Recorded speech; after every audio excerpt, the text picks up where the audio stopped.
Hello everybody, I welcome you all to my channel Law Classes by Shivani. So student, आज का lecture है आपका section 22 of the Hindu succession act पे which talk about the right of preemption under the Hindu succession act. ये UP PCS J में भी आपका question जो है पूछा जा चुका है एंड इम्पॉर्टेंट भी है। एक छोटा सा कॉन्सेप्ट है, इसे समझ लेंगे तो पूरा का पूरा जो आपका ये प्रोविजन है काफ़ी अच्छे से क्लियर हो जाएगा।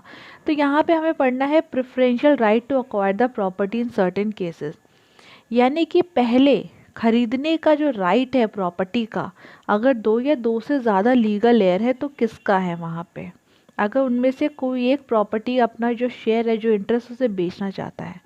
ठीक है, तो अब ज़रा हम डिटेल में प्रोविजंस के साथ पढ़ते हैं। सो क्लॉज 1 कहता है when after the commencement of this act an interest in any immovable property of any intestate or in any business carried on by him or her whether solely or in conjunction with the others devolve upon two or more heirs specified in class 1 of the schedule, and any one of such heir proposes to transfer his or her interest in the property or the business, the other heirs shall have a preferential right to acquire the interest proposed to be transferred.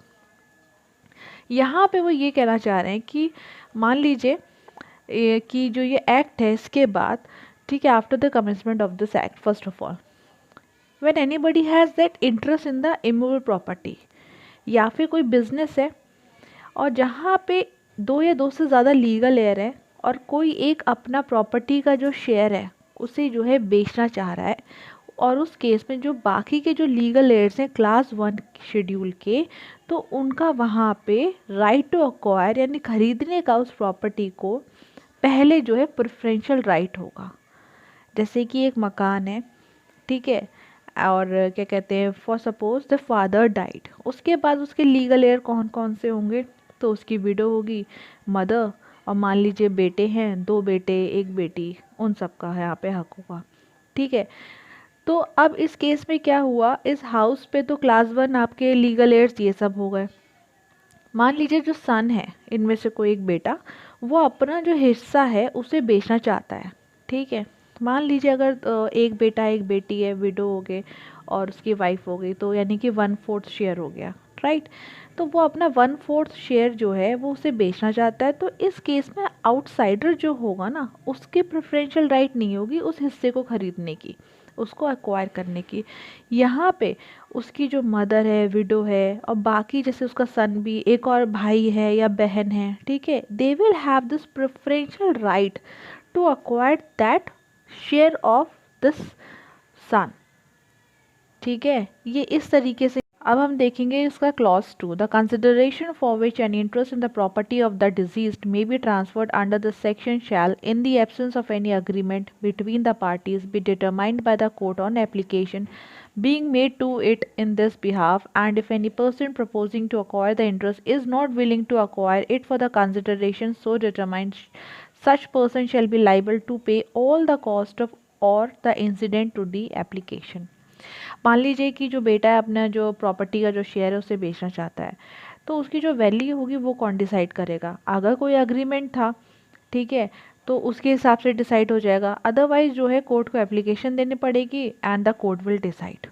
Simple सा यहाँ पे ये चीज़ कह रहे हैं, मतलब कोई हिस्सा बेचना चाह रहा है और सामने वाले को उसको खरीदना है, तो उसकी जो वैल्यू होगी वो कितनी होगी।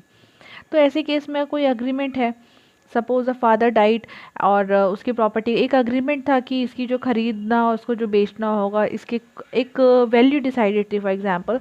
तो यहाँ पे वैल्यू कोई डिसाइडेड नहीं है, कोई अग्रीमेंट वगैरह नहीं है, तो उस केस में आप कोर्ट को एप्लीकेशन देंगे, फिर कोर्ट डिसाइड करेगा। ठीक है, उस हिसाब से फिर आगे जो है उसको खरीदना बेचना। Now we will see the clause 3. If there are two or more heirs specified in clause 1 of the schedule proposing to acquire any interest under the section, that heir who offers the highest consideration for the transfer shall be preferred. यानी कि property किसको allot की जाएगी, जब दो या दो से ज़्यादा लीगल एयर्स है, ठीक है, एक तो ऑलरेडी यहाँ पे अपना शेयर बेचना चाह रहा है, तो वो बेचेगा किसको। सबसे पहली बात, मैंने क्लॉज 2 में वैल्यू ऑफ द प्रॉपर्टी बताई, कितने पे बेचेगा, ठीक है, तो वो कोर्ट डिसाइड कर लेगी क्लॉज 2 में, अगर कोई अग्रीमेंट नहीं है। अब यहाँ पे जो है प्रेफरेंशियल राइट की तो बात हो गई, इन्हीं सब लीगल एयर्स का जो क्लास 1 के हैं इनका सबसे पहले राइट होगा उस हिस्से को खरीदने का, अक्वायर करने का। बट अब वैल्यू डिटरमाइन हो गई। अब क्लॉज 3 में तो सिंपल सा एक ही बात कह रहे हैं कि जो सबसे ज़्यादा हाईएस्ट कंसिडरेशन पे करेगा लीगल एयर, पैसा जो सबसे ज़्यादा देगा, प्रेफरेंशियल राइट उसका सबसे पहले होगा और प्रॉपर्टी उसको अलॉट कर दी जाएगी। ठीक है। सो एवरीबॉडी, मैं एक बार और इसको सिंप्लीफाइड वे में आपको बता देती हूँ क्या समरी है इसकी। देखिए, मान लीजिए कोई प्रॉपर्टी थी, फादर डाइट इंटेस्टे, उसके बाद जो प्रॉपर्टी होगी वो डिवॉल्व किस में होगी, उसे class 1 legal heirs, class 1 legal heir son, daughter, mother और जो है उसकी वाइफ हो गई, विडो वाइफ। तो इसके बाद जो सन है, मान लीजिए वो अपना जो शेयर है इसमें बेचना चाहता है, 1/4 शेयर हुआ इसका, वो बेचना चाहता है, तो जो बाकी के लीगल एयर्स हैं क्लास 1 के, इन्हीं का सबसे पहले राइट होगा टू अक्वायर दैट इंटरेस्ट। अब कितने में बेचेगा, कोर्ट डिसाइड करेगी क्लॉज 2 में।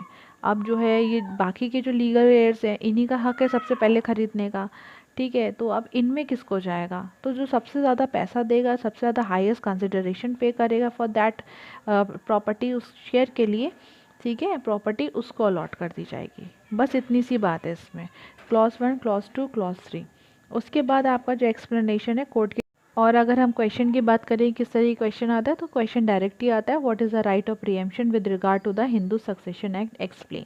तो आप इसका क्लॉज 1, क्लॉज 2 और क्लॉज 3 एक्सप्लेन कर देंगे। चाहेंगे तो आप एक फ्लो चार्ट के थ्रू भी एक्सप्लेन कर सकते हैं, जिस तरीके से मैंने बताया, एक बॉक्स बना दीजिएगा, for example this is the house and the father died intestate, उसकी प्रॉपर्टी थी, फिर आगे क्लास 1 लीगल एयर्स कौन से होते हैं वो आपने बता दिए, ठीक है, उनमें से कोई एक प्रॉपर्टी बेचना चाहता है, और वैल्यू जो प्रॉपर्टी की क्लॉज 2 में डिटरमाइन होगी, और बाकी के लीगल एयर्स की ही प्रेफरेंशियल राइट है, किस तरीके से बाकी लीगल एयर्स में जाएगा, तो जो सबसे ज़्यादा हाईएस्ट कंसिडरेशन पे करेगा उस शेयर के लिए, प्रॉपर्टी उसको अलॉट कर दी जाएगी। तो आप जो है इस चीज़ को इस तरीके से भी समझा सकते हैं। प्रोविज़न तो देखिए आपको एक्सप्लेन यहाँ पे करना ही पड़ेगा, ठीक है, उसके बिना तो वैसे भी काम चलेगा नहीं। सेक्शन 2 लिखेंगे आप बताएंगे किस तरीके से क्या है यहाँ पे, और एक फ्लो चार्ट के थ्रू आप इसे एक्सप्लेन कर सकते हैं।